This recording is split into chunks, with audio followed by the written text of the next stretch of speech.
Okay, so it's been a day. That's a good way to put this. I got up today, went to work, and I felt out of it throughout the day. And I know why, right? I mean, it's just not the time to feel well until Wednesday. So, long story short, I knew I was under a lot of very much stress and pressure today. I felt like, and I just had so much on my plate, and my mind constantly is always planning and trying to control every segment of my day. And I knew there was no Meals on Wheels, and I knew that it was up to me to get Grandpa's meal ready today. So I was trying to figure out when that was going to happen, when it was going to take place, because he never wants to eat when you want him to eat, which is usually the first break, right? And so I said, let's fix your meal. No, I don't want it not until 2. I'm like, that's not very going to be handy for me, but excuse me, I'm drinking my water, carbonated. I said, but whatever. And so, anyway, I fixed him chicken and dumplings. I had my turkey wrap. And when I went to pick something up, we'll just say it this way, I felt a rush. And then I was like, something's in my eye. And I really thought it was a hair. So I'm trying to get this thing out of my eye, but then it started to be very warm. And I was like, warm eye? What the heck? So then I take, instead of one finger, 2 fingers and rub my eye. And at first I was panicking. I was thinking my eye was bleeding. It was my nose. Same side, same place that I had the problem before. And of course, I asked for unspoken prayers. I didn't share why, because I have I have a very wonderful group of friends and family who are very caring, kind, and concerned about my health and well-being. And you know how I feel about doctors. And there's only one doctor I trust, and if I was to go to her, I know what she would say. And I'm not ready for that. I feel like that would be the ultimate just kill me now if I had to have a hysterectomy. And a hysterectomy does not cure polycystic ovarian syndrome. Contrary to popular belief, who everybody would think that, oh, that would cure the hormonal imbalance, it does not. Mm-mm. If you were born with it, honey, you are going to die with it. So, this is my second nosebleed. Am I nervous about it? Am I upset about it? Am I overthinking things? Am I stressing a lot? Yes to all the above. Um, I am a control freak. I love to plan my life. I don't have time for upsets. I don't have time for anything that does not go according to my plan. And I just, when that, any upsets like that happen, it just makes you be like, okay, slow down, take a deep breath, take a step back, and focus on today. And sometimes I literally have to talk to myself that way. So I'm not getting stressed. So I'm not getting over anxiety. So I'm not just sitting there going, okay, what's next to do? And even though I was, trying to do my stress relief today, it was not working. I can honestly say it was not working. So I talked with Grandpa, and he was like, I know you've been doing really good at getting back to your workout plan, but because of the nosebleed, and maybe, you should try to get to bed just a little bit earlier tonight than usual. Get your body some rest, which it's not used to. And I said, well, I'm going to definitely finish this book. The odd thing is I got the new Woman's World magazine in the mail today, and I have it all pinned up, ready to go. I still have the rest of the first magazine to go through with you all. And I will get to those magazines before this coming Saturday. I keep forgetting that I have Wednesday off. So we have plenty of time, and I should be relaxing, right?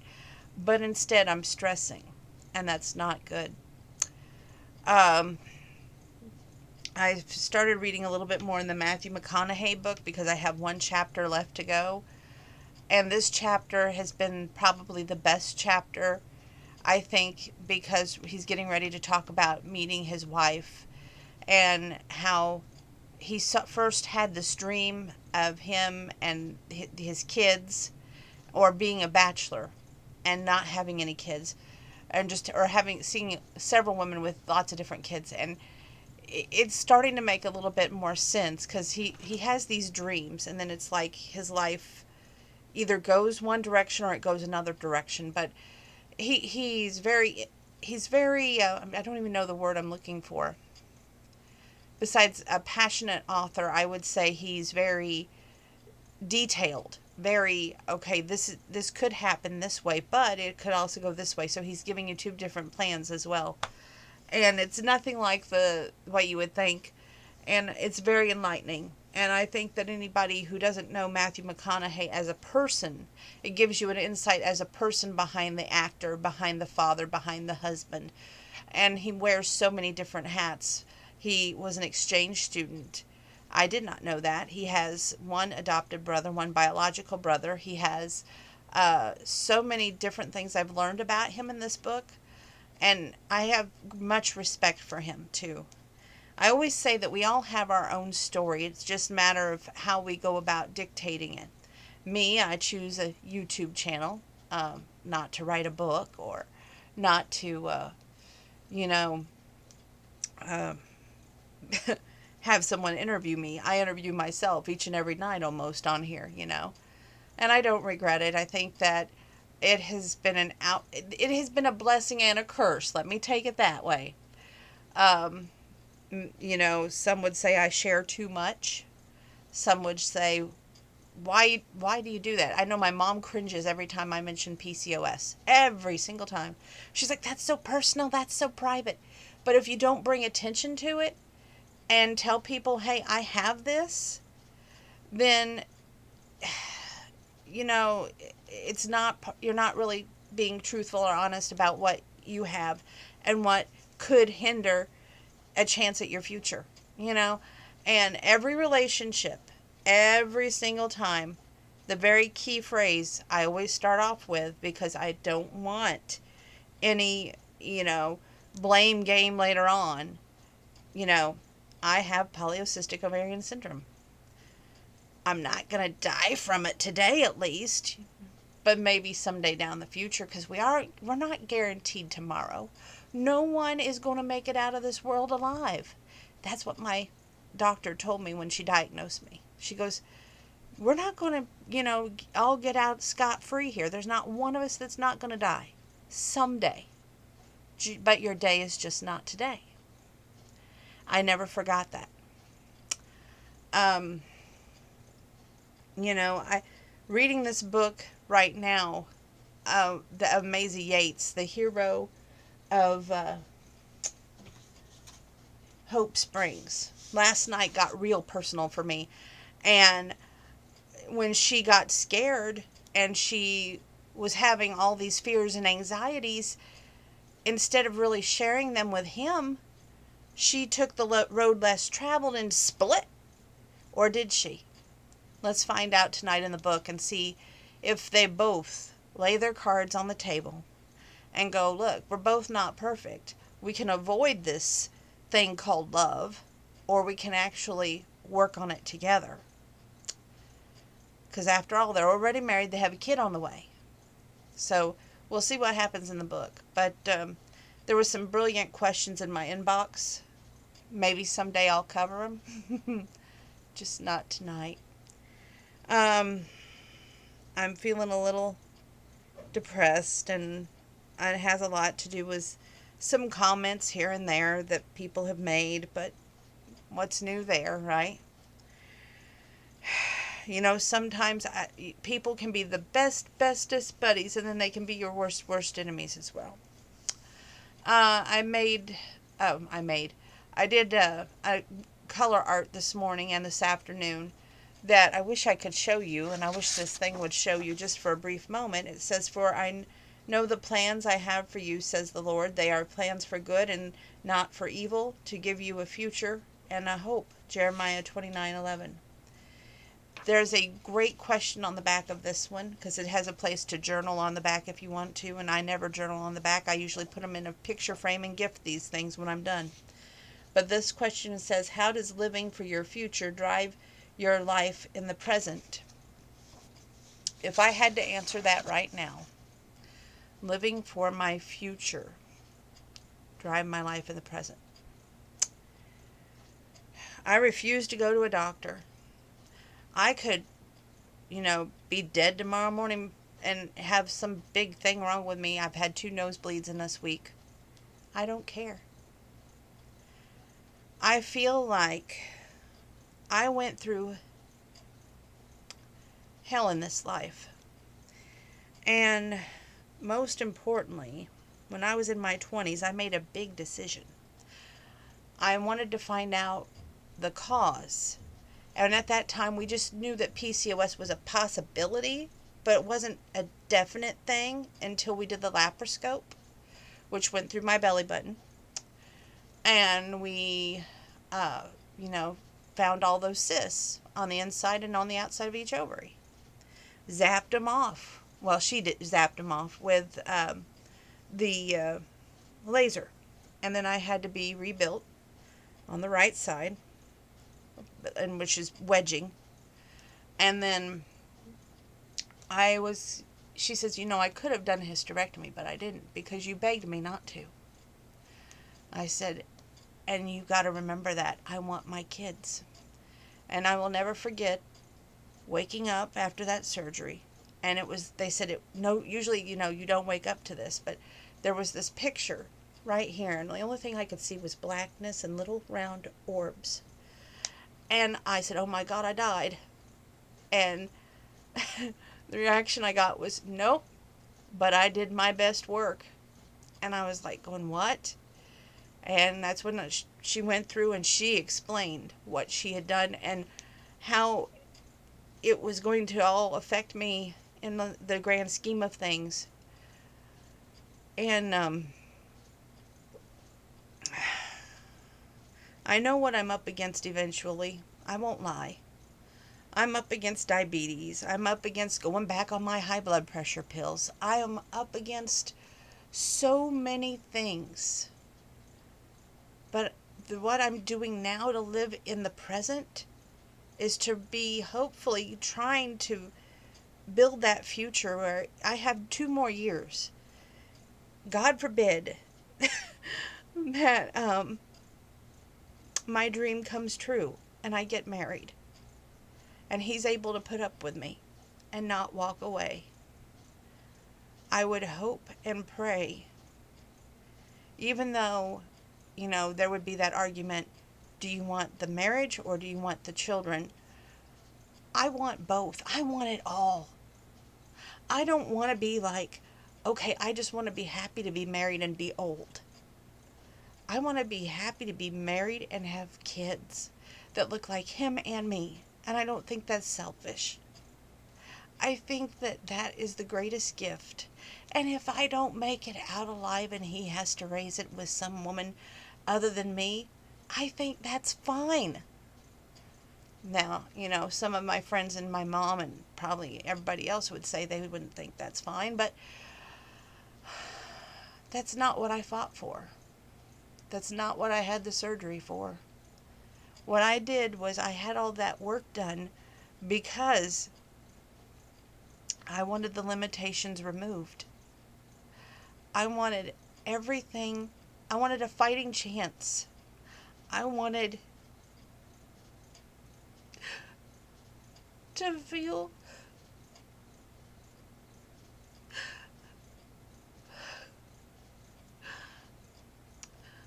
enough. I wanted to be able to have everything happen like it should without having to take medication. I wanted to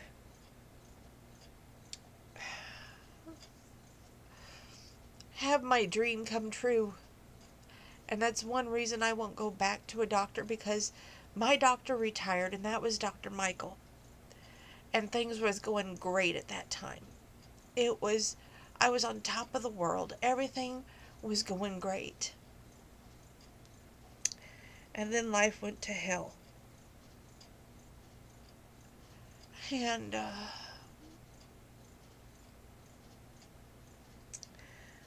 hasn't been the same since, for a lot of reasons, and that's all I'll say to that.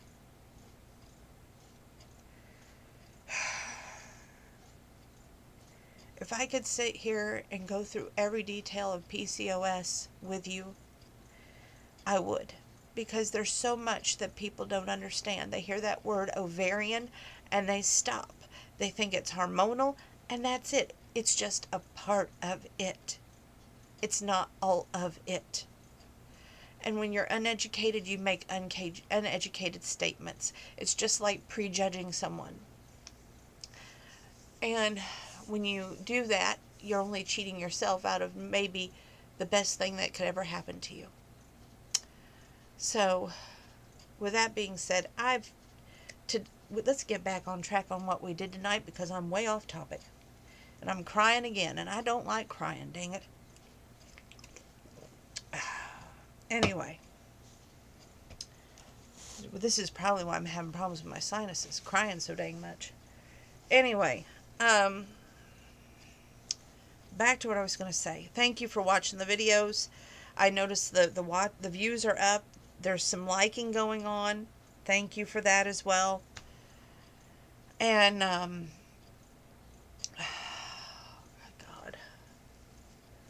what? Let's get back to my day. I fixed him chicken and dumplings, which he did not eat everything I fixed. He ate maybe half the little thing of the container of chicken and dumplings, which ticked me off. He did eat his chocolate pudding, which was dessert, and his pop. And after work, we went to Dollar General. I was not in the mood to go to County Market tonight. I was like, you know what? I feel out of it. The Hallmark movie's going to be on shortly. And then I didn't realize it was already on. So I'm like going, whatever. But I got the gist of it. I seen the major part of it. It was okay. It wasn't one of those that I want to have on DVD, so I'm good with it. But anyway, I'm excited for next weekend because it's Ryan Pavey. Oh, heck yeah. That's my heartthrob. Love that man. Anyway, him and Cole Hauser, those are my two TV stud muffins, just saying. Back to what I was thinking. Not thinking, but wanting to say. So, watched the movie after we got home. And then, after that was over, I channel surfed a little bit. There was nothing on. So I ended up watching the ending of 50 Shades Freed. Yeah, 50 Shades Freed. I've seen a little bit of it here and there, but I just couldn't put it together about who some of the people were. And so it interested me in the fact that there was somebody kidnapped, which was his sister, her sister-in-law, and things were going south between him and her because he thought that she wanted the baby and not him, and that she would choose the baby over him.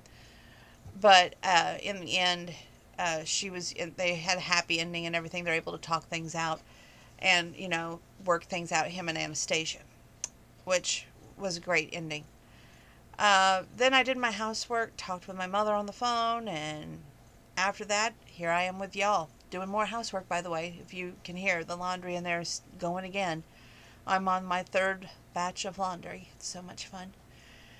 Anyway, let's get to the Maisie Yates book. I do plan on talking at the end of that, so be prepared.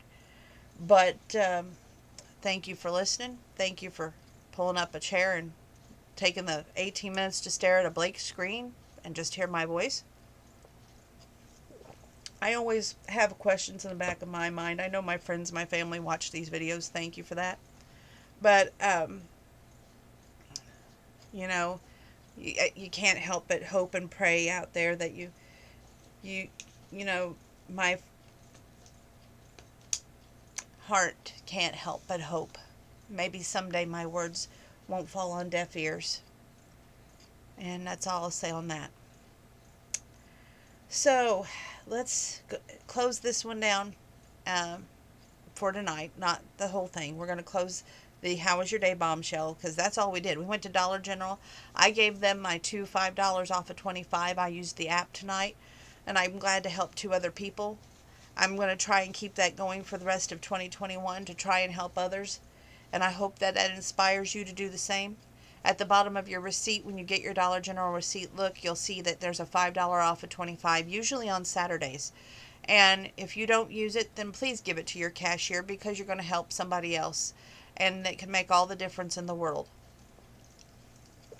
Okay, with that being said, take a deep seat.